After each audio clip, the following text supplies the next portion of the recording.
Right, so that was a rough one yesterday down in Miami. But before we get into the game, let's get into the breaking news. And the breaking news is not good. Kendrick Bourne, torn ACL, out for the rest of the year. It's going to be a 6 to 8 month recovery, according to Mike Reese on X. And when you saw Bourne go down and his immediate reaction, you knew it wasn't going to be good. You just knew it. When you see a player react the way he did, it's like when you see Aaron Rodgers react in week one. Rodgers knew there was something significantly wrong with him. And Bourne, you could tell, knew there was something significantly wrong with him. And so hopefully Kendrick Bourne is able to come back from this injury. It is brutal for him. It's brutal timing. He's going into free agency. He's going to be 29 years old in August. So 29 coming off of an ACL at the wide receiver position, that is not what Kendrick Bourne wants for his market. And so you hope he, first of all, comes back physically and is going to be okay. And secondly, you got to hope that he gets an opportunity, whether it's here in New England to come back on maybe a one-year deal. Maybe he goes back to San Francisco where he worked out pretty well as a third or fourth guy. But it's going to be very, very difficult for Bourne, who, he responded after a loss 2022. He got into better shape. He took care of himself. There's been a lot of reports over the last couple of weeks about how Bourne made some changes in his personal life. This is a guy who took things seriously, and the results were there. He got better in the offseason. He got better during this season. And it just sucks that this is how the year has to end for Kendrick Bourne. It's brutal. It is brutal. Hopefully he's able to come back, and hopefully he can continue his NFL career. You have to imagine, though, that any kind of market value for him in free agency has been submarined by this injury. And he's going to have to work himself back. But he proved this year that he is capable of working himself back in. So hopefully he's able to do that again after this wretched injury. And for the Patriots, this is going to be brutal for the offense. We already know this offense is very limited. We already know this offense has had trouble at the wide receiver position. You're now banking on a 6th-round pick from Liberty. As much as I love Pop Douglas, he's a 6th-round pick from Liberty. He's not supposed to be your number one guy under any circumstances. But here he is. Pop is your number one. He's really the only receiver on this football team right now that you can depend on to make any kind of exciting play and get open at the line of scrimmage and give you a little bit of yak. Bourne was the other guy. Bourne was getting the most snaps at wide receiver the last couple of weeks for a reason. So now you lose Kendrick Bourne. Devontae Parker gets concussed. So we're going to see a lot of Pop Douglas. And you'll see, I'm sure, Tyquan Thornton, who was a healthy scratch yesterday. He has been a gigantic swing and a miss for Bill Belichick. Tyquan can't get on the field. Well, now he has to get on the field. So Tyquan, I think, will be out there. This opens the door for Kayshon Boutte, who reportedly might not have the best practice acumen. He doesn't necessarily engage and embrace practice. We'll see if that changes. But now you're looking at Pop, Boutte, and Thornton, all of your young guys. We know that Mac doesn't necessarily trust Tyquan. We know Mac wasn't necessarily trusting, Juju before the concussion, and now Juju's back. He was benched until the fourth quarter yesterday. I mean, you got Pop Douglas, Juju Smith-Schuster, and pick a name out of a hat. Not great. All the best to Kendrick Bourne. All right, before we get into yesterday's game and the defense and offense, I'm going to actually start with the defense before the offense because everybody and their mother starts with Mac Jones, and they will talk about Mac Jones 90% of the time this week. I think there are a lot of other things happening with this team other than the quarterback that led you to get beat yesterday by 2 touchdowns. But let's first start off from 30,000 feet. You lose to Miami 31-17. The Buffalo game, obviously, we were wondering if Belichick had started to figure some things out with his team last week. We asked the question. I remind those who said, oh, yeah, Belichick figuring things out. It was a question. It was not a statement. And we could obviously say after yesterday that no, Belichick was not starting to figure things out against Buffalo. It was a one-time flash-in-the-pan performance for 3 quarters against a good team. Some would argue that good team is not as good as we thought they would be, but the Bills are still good. They played well on Thursday night, but this looks like a one-time shot. And the fact that they slid right back to the same old, mean, the first 10 minutes of the game yesterday was really good. You got off to a great start again, got out to a lead. But then we started to see the mistakes creep in. And this goes back to the offseason. And this goes back to making decisions like not signing DeAndre Hopkins. And at the time I said, and I will stand by this, when you don't go out and sign a guy like Hopkins, he's not going to be your savior, but he gives you more margin for error.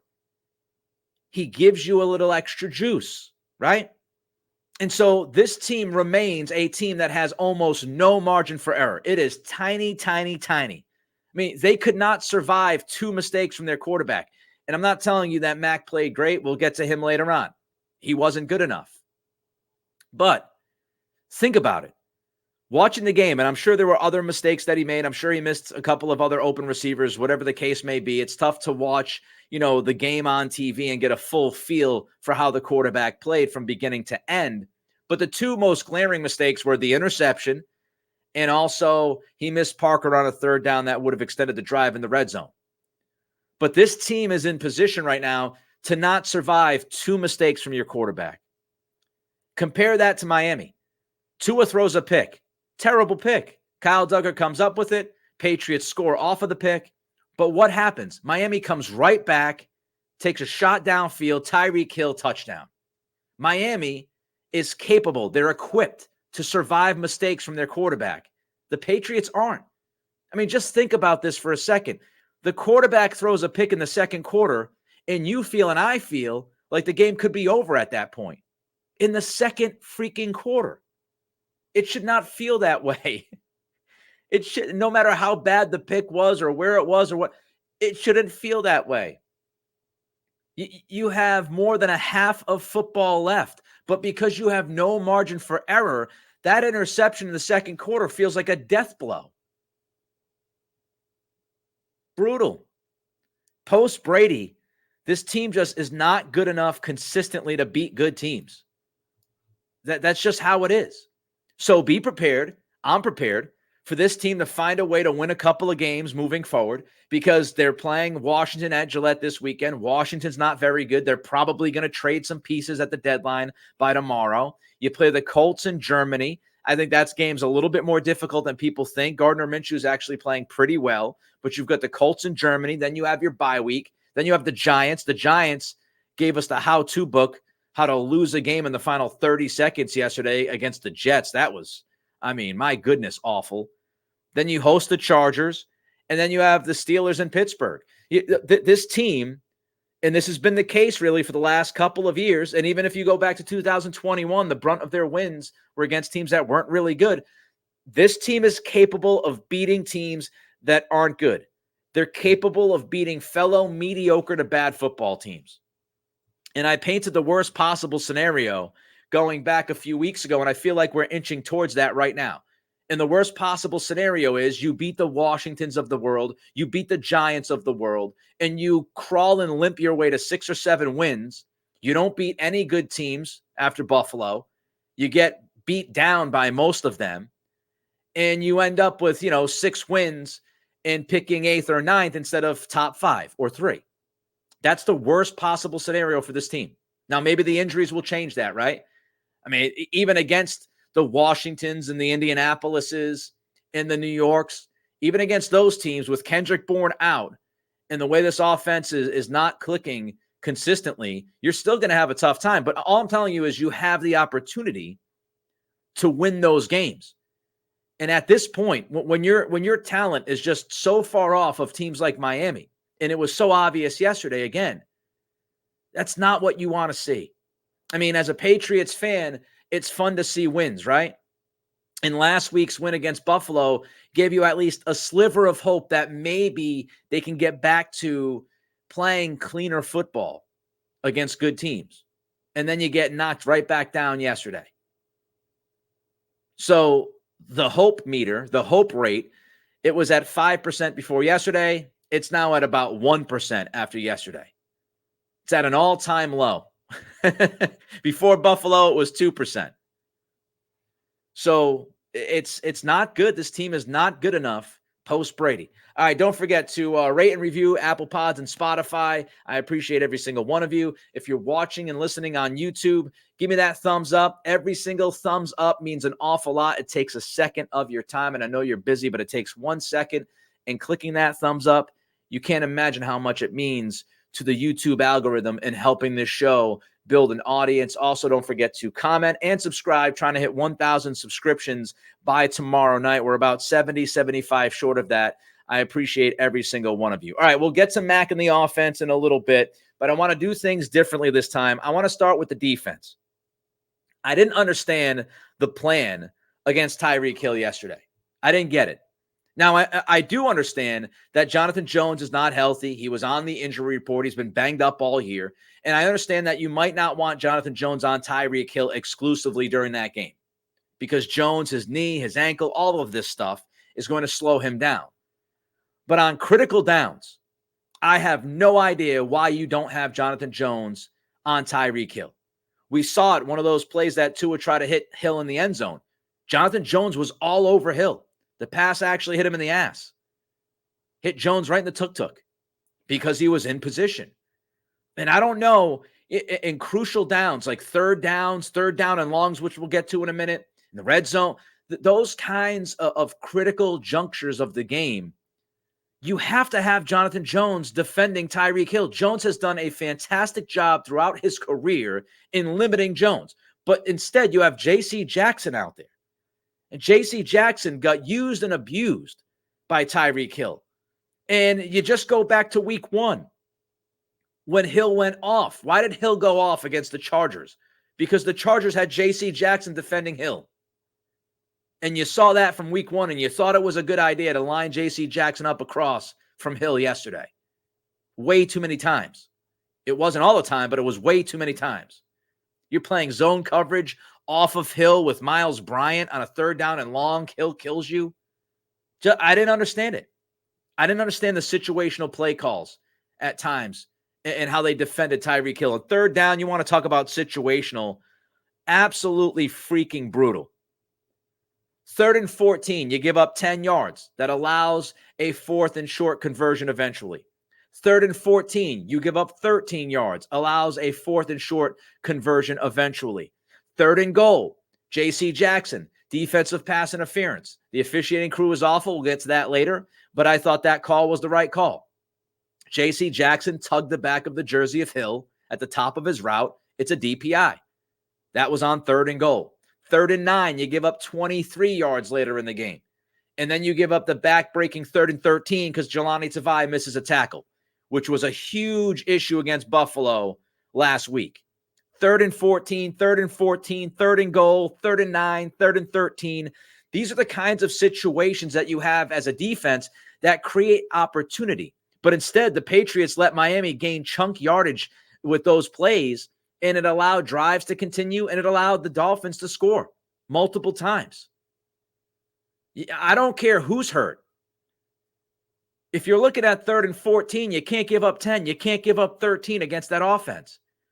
Your defense was good enough to put Miami in those 3rd and long situations. It should be good enough to not just drop back and give up 13 yards and 10 yards and give up 20 yards, 23 yards on a 3rd and long. Just stunk.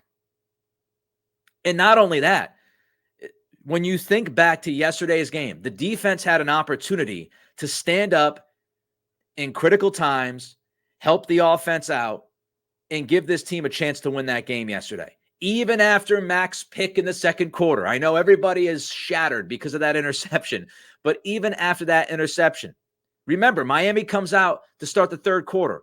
They fumble right away. You recover the fumble. You get a field goal. The game is 17-10 at that point. It's 17-10 with almost the entire second half to play. You're in that game. 17-10. But what happens? Right after the fumble recovery and the field goal, right after you push this game within one possession, the defense gives up a 77-yard touchdown drive. Brutal. Then, 24-17. Patriots get back within again, 1 touchdown. They have that nice drive. Mac looks pretty good. The run game looks great. You score a touchdown, it's 24-17. The defense has another opportunity to put their foot down, to come up with a critical stop, to give the offense the ball back after the offense gets a little bit of momentum on that TD drive. What's the defense do? 75-yard touchdown drive. So on two different occasions in the second half, this game was a one-touchdown game. It was a 7-point deficit. Both of those times, your defense gave up a 77-yard drive and a 75-yard drive. Both drives ending with a touchdown. Awful. I will say the run defense was really good. They were better on the edge for the most part. The guys on the interior of that defensive line played pretty well. But when you look at it, the Dolphins just have multiple ways to beat you. The Patriots, they don't have multiple ways to beat teams. They've got to be almost perfect across the board to win football games. The Dolphins can have more turnovers than you and still win the game. The Dolphins can give up a touchdown drive when they're up by 2 touchdowns and give up that drive, but come right back and have a 75-yard touchdown drive of their own to push it back to 2 scores. But Miami, they have so many ways to attack you. Meanwhile, the Patriots they can't do much. I mean, you bottled up the run game for Miami, and all Miami did was have Waddle and Tyreek Hill both have 100-plus yard receiving games. Their speed, their explosion, they could just beat you in multiple ways. Don't forget, rate and review Apple Pods and Spotify. If you're watching on YouTube, give me that thumbs up. Means an awful lot. Comment and subscribe. Trying to hit those 1,000 subscriptions before the end of tomorrow. All right, now let's look at the offense. Mac is part of the problem. Mac has been part of the problem for, the balance of the last year or so. He's not the only problem. The interception, it was a really good play by Jalen Ramsey, but it was also not a very good play by Mac. He didn't drive the throw enough. He was a little bit late. He said that at the podium. Credit Ramsey for baiting him, but he was late with the throw, and he did not put enough on it. And I know people say, well, Nick, that's because he has an underwhelming arm. He does have an underwhelming arm, but he could have put a little more on that throw. I've seen him put a little bit more on those throws, on that kind of throw to his side of the field. I've seen, it's like a 15-yard pass. I've seen him be able to throw with a little bit more velocity on that kind of throw. I thought he tried to feather it because he thought that Bourne was wide open. He thought Bourne was wide open. He was late on the throw. And, he fluffed it up. The timing of the throw, bad. He's had terrible timing with some of these interceptions. He threw a pick against Miami in week 2. Terrible timing. Now, that also had to do with Devontae Parker not running the route and fighting for his quarterback. So that wasn't all on Mac either. But still, you can't do it. You can't do it. This offense is challenged enough. And it goes back to what I was saying at the beginning of this podcast today. You throw that interception and you almost feel like all hope is lost, even though it's the second quarter. That's how limited this offense is. That's what they lack. And Mac has been inconsistent. Now, do I think he was awful? No. I don't think he was awful. I thought yesterday he was better than he was against Vegas. He was much better than he was against Dallas and New Orleans. That's not saying much. But without watching the all 22, what I saw live with my eyeballs, I would probably give Mac like a C-. Again, he wasn't good enough, but I didn't think he was an outright fail or just god-awful. The pick wasn't great, and missing Parker on third down wasn't great. But the bigger issue remains that this offense as a whole and this team as a whole, like the first half offensive operation, it wasn't good enough. It wasn't clean enough. Even well before the Mac pick, you got off to a good start, but then you had wasted drives. And even the first drive was a waste. We'll get to that in a little bit. But you got out to that lead, and then the offense couldn't do anything. You had flags again. You had negative plays. You had the interception. According to Evan Lazar this morning, there was a 43.8% pressure rate. So again, the pressure rate was out of control. Again, your offensive line did not do a good enough job pass protecting. You can't give up almost 44% pressure that number sucks. The same issues we've seen time and time again. The Patriots were 1 for 9 on third down. 1 for 9. And it's because the operation isn't clean. It's not just because of the quarterback. Yes, Mac is part of the problem at times. But the reason why you can't extend drives is because your offense as a whole is not clean enough. It's not talented enough, and it's not clean enough. I'll give you some examples. First play of the game. What happened? Swing pass to Pop.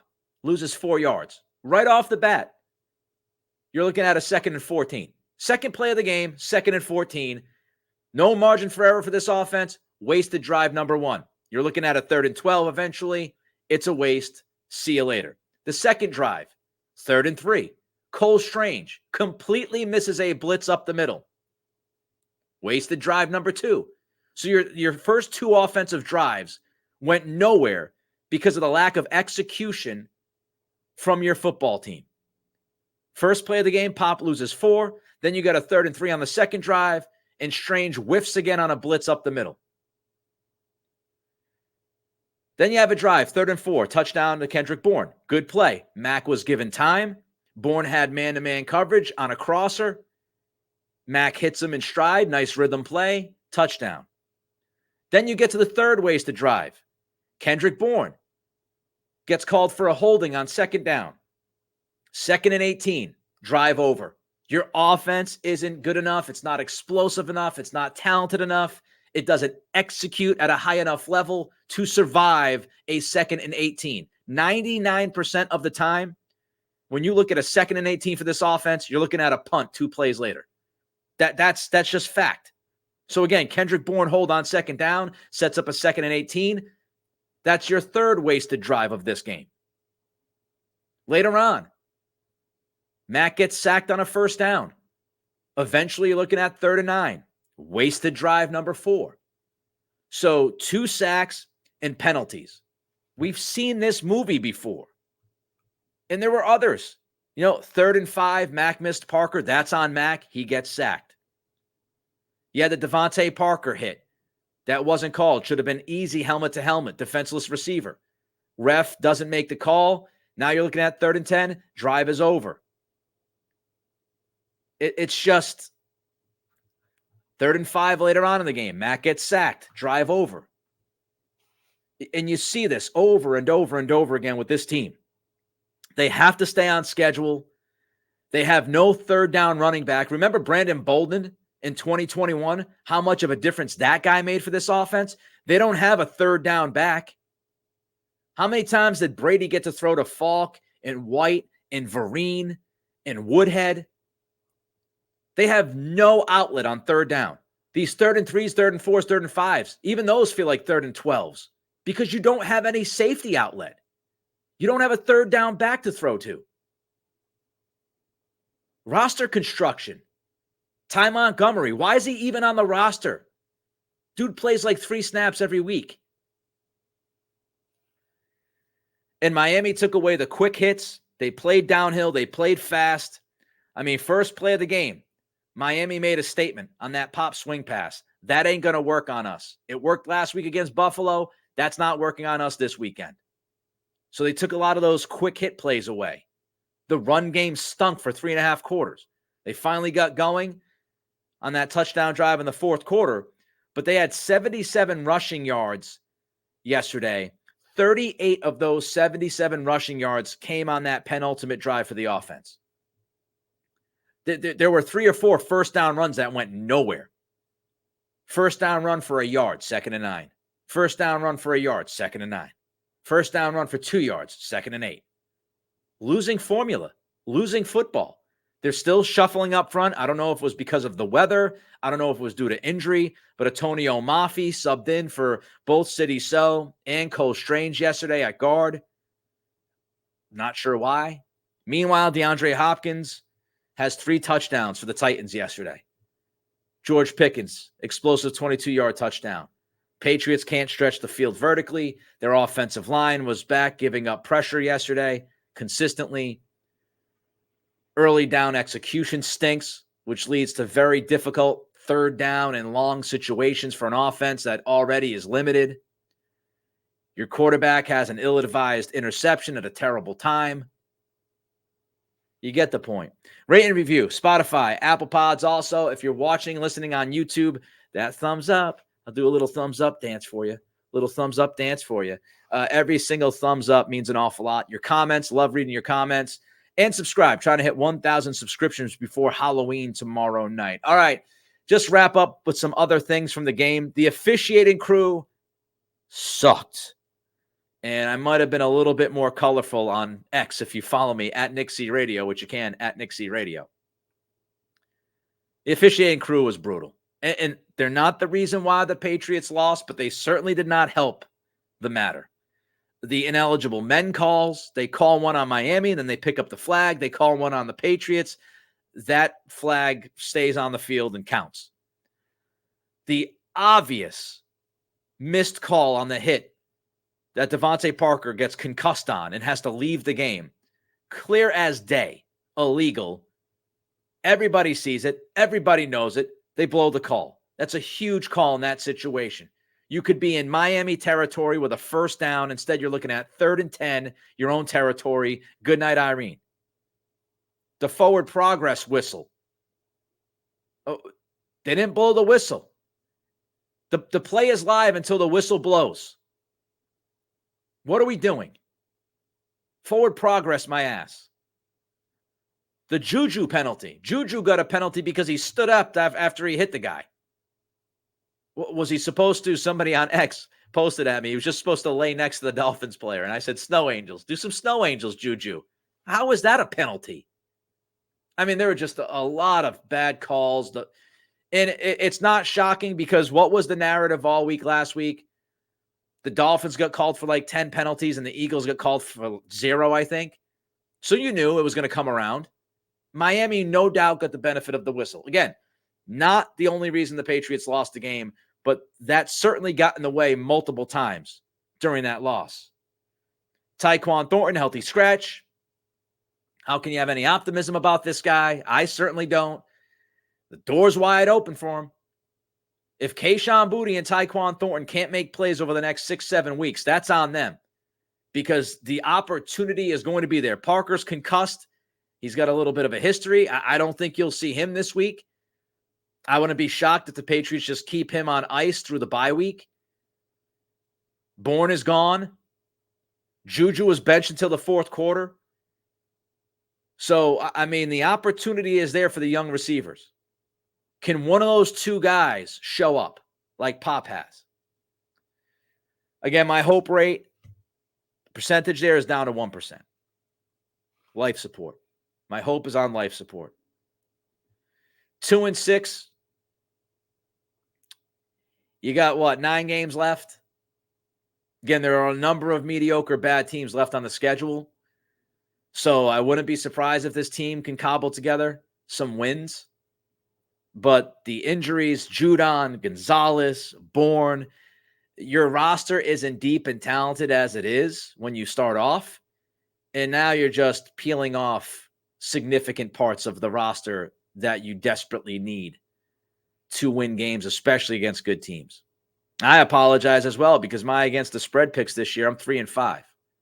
I have to be better. I have to be better. This team, I don't know if we could expect them to be better. 2-6. That'll do it. Tomorrow, of course, we have the trading deadline. So if big news breaks, I'll be all over it. We'll discuss that deadline, what the Patriots did during the deadline, what they should do, all of those things, what the rest of the NFL did at the deadline. We also have Bruins and Celtics both playing tonight. I wish they would alternate during this time of year, but it is what it is. Patriots lose to Miami, again in Miami, 31-17. We're back tomorrow. It's the Nick Cattle Show.